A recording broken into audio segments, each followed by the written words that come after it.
you said your roommate called you LD. That's a stage name, right? So were you already doing music at this time? I was, but LD was actually my nickname before music. Okay. My mom started calling me LD when I was 4 years old. And What it's did just it my stem initials. from? It's my Oh, initials, oh, there yeah. you go. So my first name is Lanray and my last name is Dabiri. So LD, Lanray Dabiri. Oh, is that why it's stylized with the LD uppercase? So you Correct. keep the The initials L and the nice. D, exactly. So if you look at it, I always write it as a lowercase e, uppercase L and D, and then lowercase e's, yeah. Okay.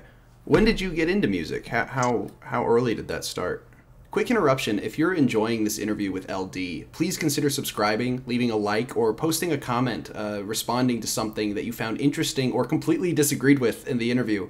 I'm very open to that criticism. I love to be corrected, and I think that is a big point of this show. So please consider interacting, following, because we've got a lot more to come. All right, back to the interview. That started in high school. Again, American school, American influence, a lot of hip hop. We also had cable TV growing up. So I literally watched like UMTV Raps start. You know what I mean? Like first episode type thing. So I grew up on hip hop culture. And that was sort of the most relatable, cool version of who I thought I was going to be when I grew up. So that's kind of how I started moving, gravitating towards music. So I started creating music in high school. And so when I moved to Lagos and I went to University of Lagos, my whole thing was with all of this fraternity and cults and gang stuff going on, I needed to find something that would keep me away. As soon as I got out of class, I would go straight back to my room, like my roommates told me, and I would just stay there for the rest of the night, right? And so I had to do something. And music was the one thing that I kind of already had as a sort of passion. So I was creating music literally in my dorm room. And so we started making some demos, and somehow those demos started to get around, and people started getting really interested. People started coming to my room wanting to listen to demos. And I had this other friend that we went to high school together who also happened to be in my dorm. And so me and him would get together, we made some music together, and then we met this third guy. And so we started a little group Is called this B Tribesmen. group? Yeah, all right. B group, Cool, right? So, cool. so we started Tribesmen, while I was there on the campus, and so music was my kind of getaway from everything else that was going on in my life at the time, and so we started creating music, and because the baseline of it was really hip hop and the hip hop culture.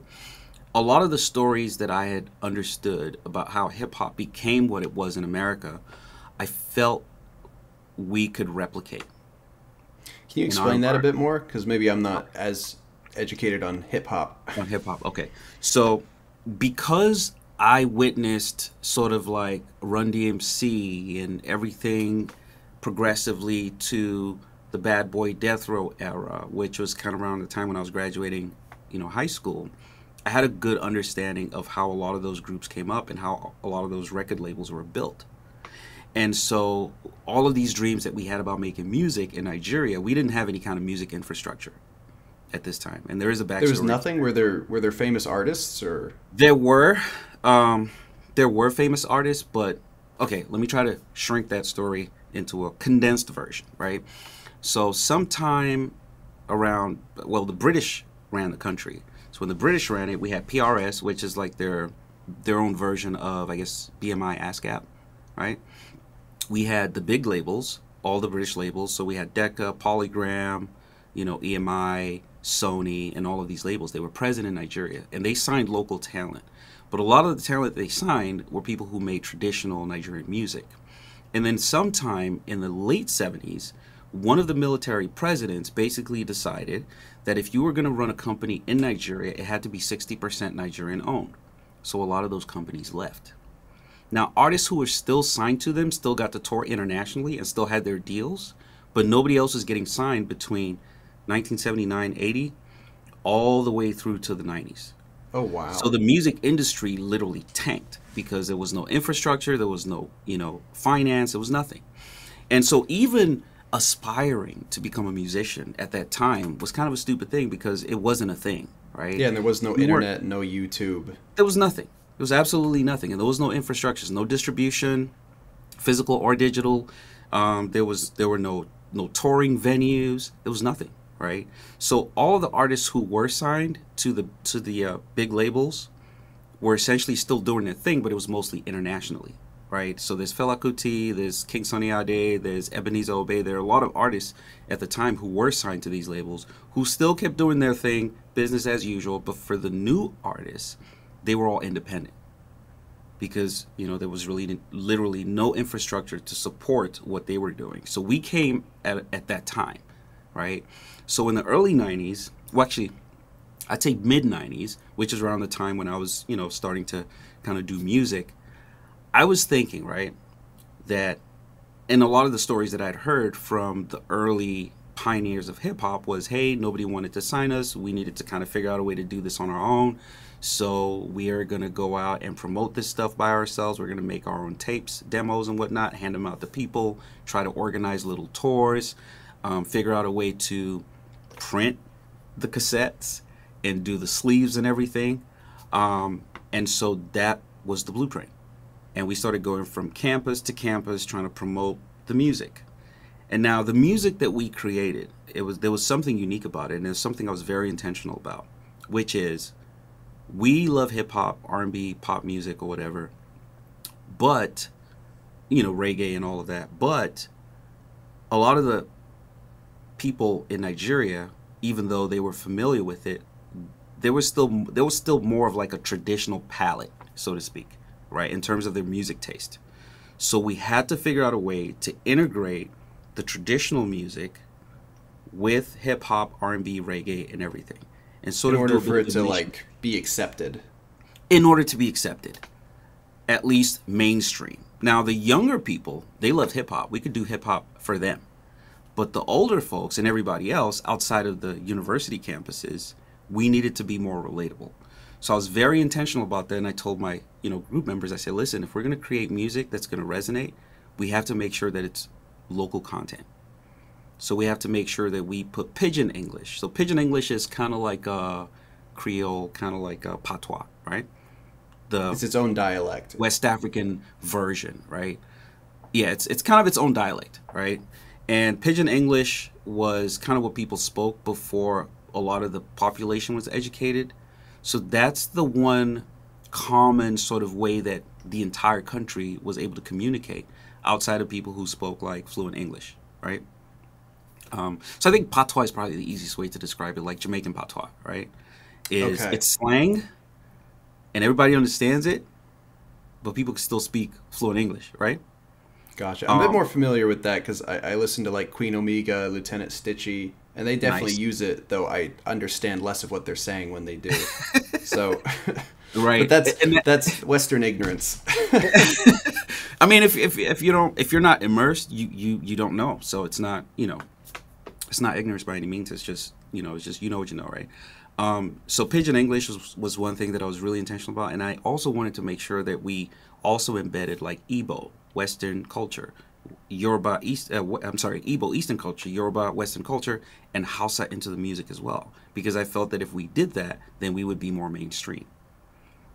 And so a lot of the music that we created at that time was fresh, it was new, it was different. The first few demos that we made, we already started to tour based off of the first few demos. And I'm talking about people didn't even have access to the actual music at the time. It's just that we would go perform and people would come see us, and then the word just spread. Well, what do you think gave you that insight, since clearly other people weren't coming to it?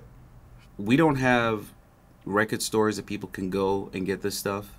We don't have any kind of distribution. We don't have any record labels that would sign us. So why don't we start a record label? Why don't we try to establish the distribution? What was Busta Rhymes doing when he was part of Leaders of the New School?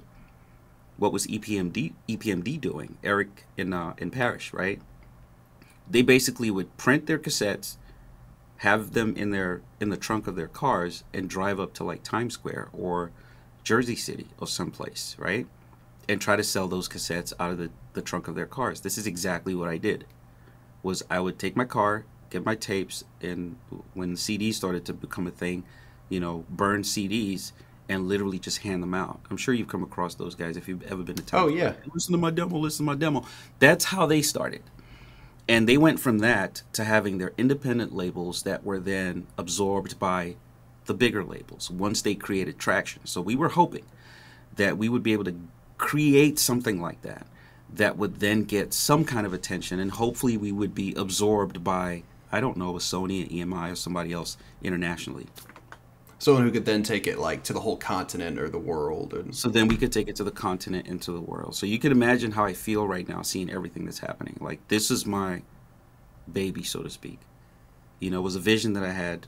You know, I was, how old was I? 16, 17 when this whole thing came up. And by the time we were doing this, I was like maybe 21, 22. wow, that's insane. That's And very ambitious to be so young. And I'm curious too. What did your parents think of you driving around? Did they know, or were you doing they this in knew. secret? Well, my dad didn't. He wasn't buying into any of that. He was very conservative. He wanted me to just focus on education and, you know, come run the family business. Like, he didn't care for any of this other stuff. But my mom, because she felt like I was missing out a little bit on that relationship with my dad, she overcompensated, I think, right? And so what she was doing was saying, hey, as long as you keep your grades good, whatever it is that you're interested in doing, I'll support you. And thankfully, she also had the means to do so, right? So she bought me studio equipment. She paid for recording. She paid for music videos. She pretty much, I mean, my mom should have a statue in that country for what for her contributions. Because at the time, you have to try to see what I mean by there was no industry, right? This was like throwing money into a well. That's a Nigerian saying, right? Because you were never going to recover it, right? And she kept investing in it. But she did it, I guess, so that she could, I don't know, make me happy. She just felt like, oh, yeah, whatever keeps him quiet is, you know, and he's not Do you nagging think me. she did she like your music? She, I don't know that I would say that she liked it initially. She was just supportive. She was just a supportive mom. What about your dad? Did you ever catch him like tapping his foot or something? Eventually, yeah, when Yeah. everybody else, when the whole country was screaming about it, yeah, when he would go to play tennis with his friends and my music was in the background and his friends were like, wait, hold on a second, that's your son, right? And he's like, oh, well, I mean, yeah. So at that point, he started kind of getting excited about it. So after the success, he became somewhat supportive. That feels kind of like those Disney movie moments where, you know, the parents aren't supportive and then they see the crowd all cheering and then they're kind of like, all Yeah. right, I get it now. I guess there It is took something hell and there. high Yeah. water. Yeah. Exactly. So that was his thing. But my mom, she just supported it from the very beginning.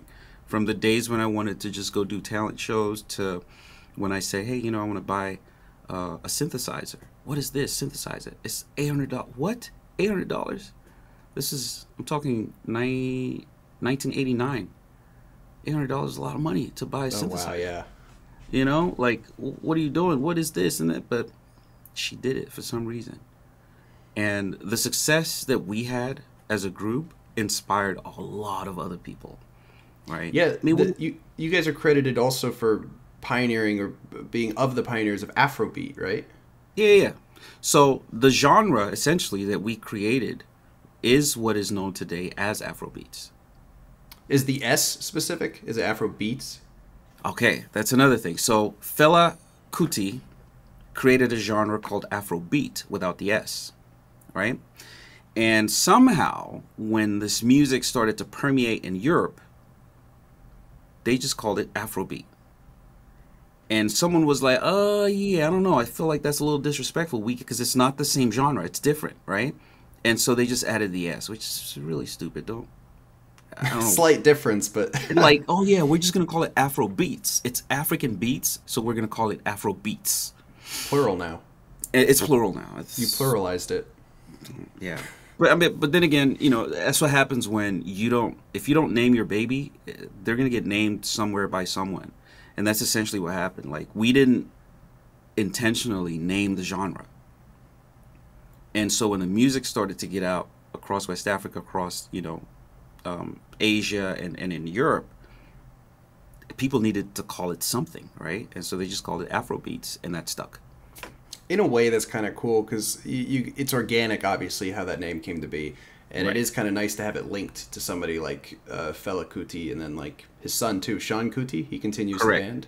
Yeah. Correct. Yep. Yep. That's wild. I think that connection's kind of cool, even if I could understand you being like, well, why can't it have its own name that stands out a bit more, that doesn't confuse people? Right. But no, but that's fair enough.